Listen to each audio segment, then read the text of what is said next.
Hi, I'm Erin Michelle Sky, and I want to start off by thanking everyone who bought our new audiobook of The Wendy yesterday. It actually debuted at #1 in children's fairy tale retellings on Amazon yesterday. Yeah, we got the #1 orange flag for a while. So thank you so much, everybody. That's just fantastic. But I'm not here to talk about that today. We are starting a new thing where we are going to feature some covers that we think other people have done really well. We had a lot of great submissions to choose from, and I'm sure we always will. So if yours wasn't chosen this week, by all means, submit it again next week because we will keep choosing new covers. So this week, we are starting with Secrets of Peace by T.A. Hernandez. And I will fly that one into the video so you'll be able to see it. Things that we love about this cover.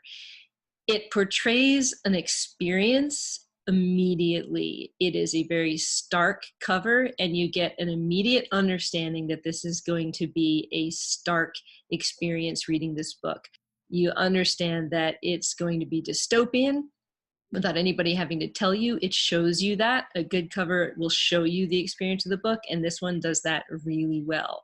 The black and white choices really make that stand out, and then the red suggestion of blood at the bottom is brilliant because it draws the eye, and it is a stark contrast. There's that stark word again. Everything about this cover is stark.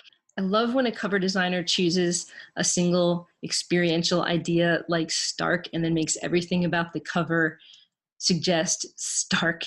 It sends a very clear message about what the book is about, and I always think that's a great design choice. I love the stamp in the background that suggests that there's some kind of governmental sort of thing going on, and I love the tension between this huge word peace in the title, the fact that the cover is clearly not depicting a peaceful scene at all.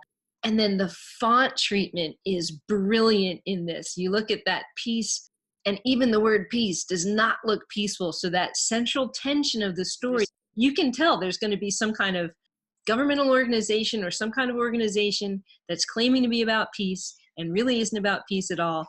And you get that immediately from the whole cover. So the design is brilliant. It tells you exactly what the book is about, and any reader who's going to be interested in that story is going to be interested enough to pick it up and read it. So I think that's fantastic.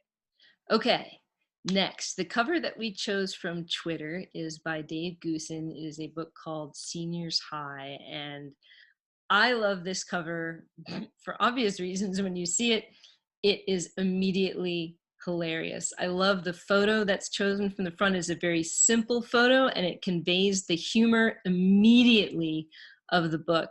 These two older gentlemen fencing each other with canes just immediately encapsulates the whole humor of this book. It looks very funny to me. I love the red again as a choice for a grabbing color in the seniors high background.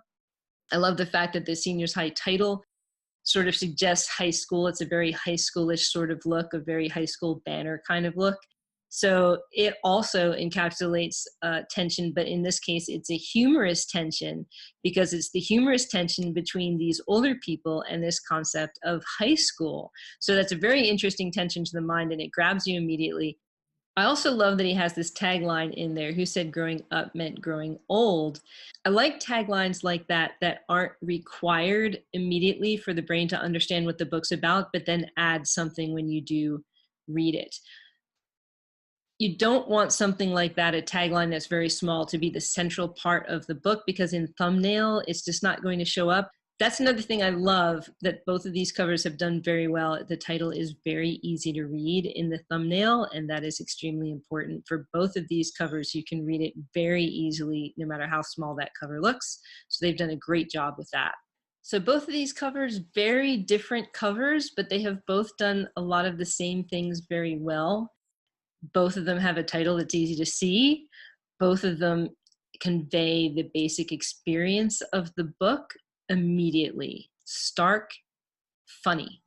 And because that experience is so well defined, they are each going to grab the readers who are most interested in that kind of book right now. That's a fantastic job when someone's flipping through books and they're in a certain mood, because we're often mood readers, right? A lot of people read a lot of different things, and sometimes you're in the mood for one thing and sometimes you're in the mood for another. If you're flipping through a lot of books and you can immediately get the experience of what that book's going to be, that's much more likely to draw you in than something where you're not sure, right?